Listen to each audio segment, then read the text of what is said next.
Welcome to Charter Local Edition. I'm Brad Pomerance. We're joined today by Don Knabe. He is a member of the Board of Supervisors in Los Angeles County. I'd like to speak with you generally about transportation funding. And let's go back to 2008. The voters were presented with what was known as Measure R. That was right in the midst of the beginning of the recession. Yet, what did the voters say to Measure R, which provided for a sales tax increase for transportation funding?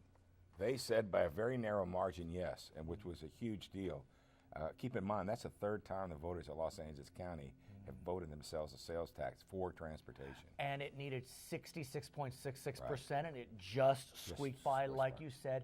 Now, as a result of Measure R, what have we seen in terms of transportation projects in our county? Well, I mean, from dedicated busways, the Orange Line, to the Gold Line, to some enhancements on the Blue Line, to the new, the line that you're talking about. Right, the Expo line. Expo line, and 1 and 2. That was 2. And let's talk about the Expo line as an example, just because I live 0.9 miles from one of the stops on the extension of the Expo line. I've ridden it many times. I've enjoyed it very much.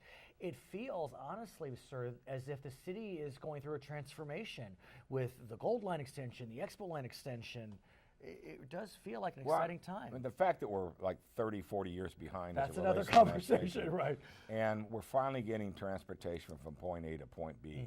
Instead of a small start here and then spending money over here for a small start, to a transportation system that went nowhere. Right. And we are enhancing. We have the cleanest fleet in the nation as it relates to buses in general.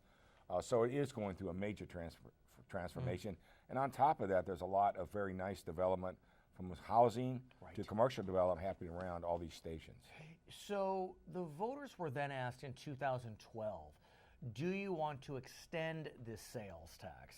The thinking was if the sales tax was extended for several decades, money could be borrowed, bonded against that extension.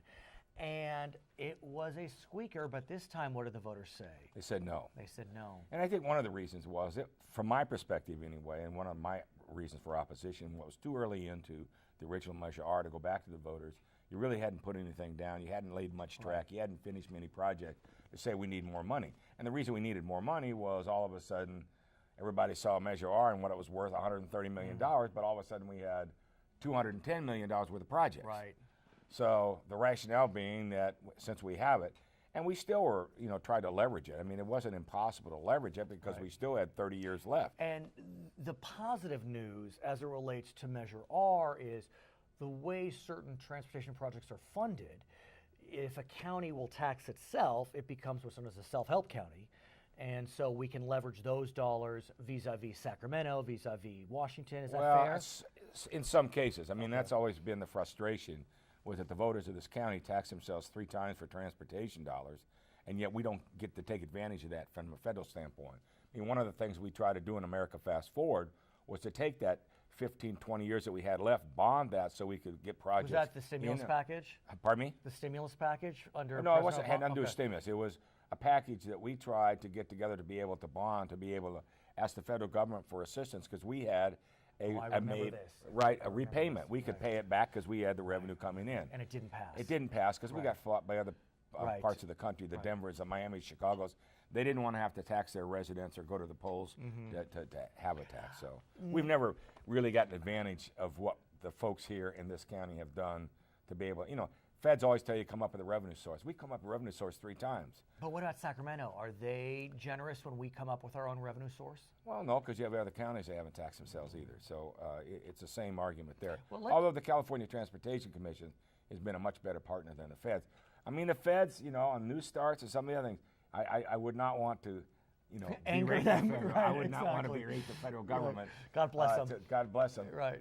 But I mean, the point being is that what we've done to put that revenue source up, we've been able to utilize it and working with the feds in the state, but not to the point where we think we should.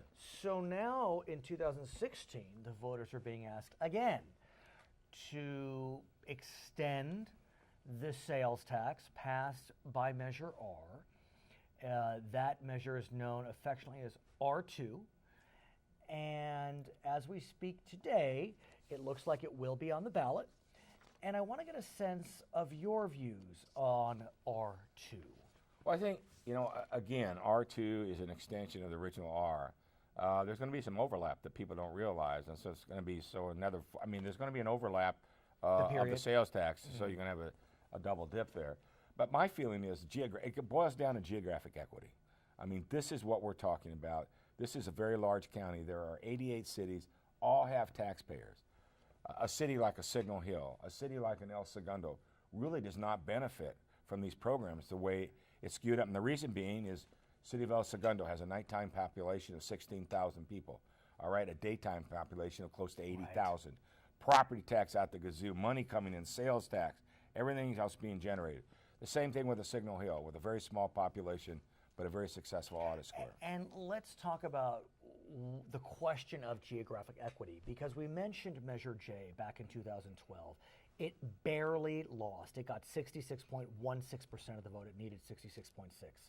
There were folks that believed that it lost because of the lack or perceived lack of geographic equity in the San Gabriel Valley. Absolutely. You're going to have the fight right now. You not only have the San Gabriel Valley raising questions, but you've got the South Bay COG raising questions. You got Gateway, which is a southeast city, and you got legislators raising questions. And let's talk about that, because as we speak today, what it appears is that with LA City maintaining 40% of the population in our county, it would get 50% of the funds.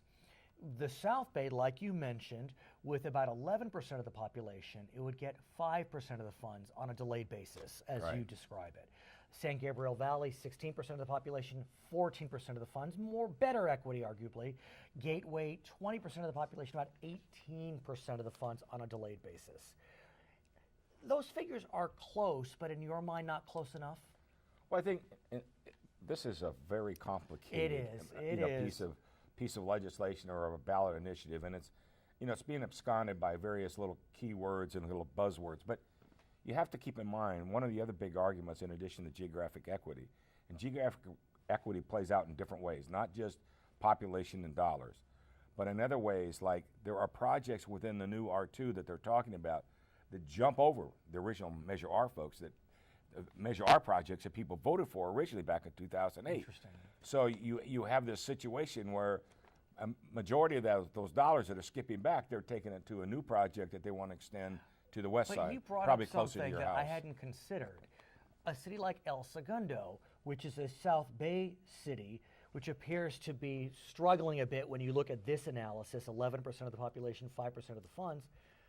But when you consider El Segundo's daytime population, arguably it has a much greater need for transportation funding. The basis for the population issues, that's what particularly the smaller cities in the county are yelling about, because they're very successful in accumulating sales tax, and their residents are taxing people from outside the city that come in and pay taxes.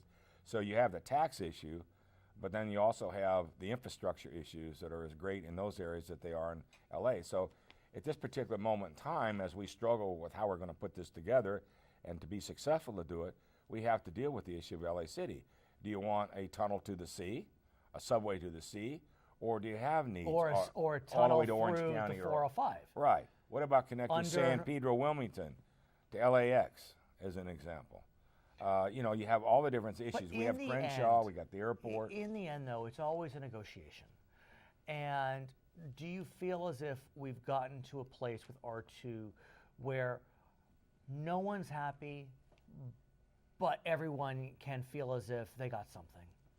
I don't think so. I don't think so, not yet. I mean, there will be those that will feel that way because they're afraid that they're going to be intimidated by the MTA, by Metro, and say, if you don't come to the table.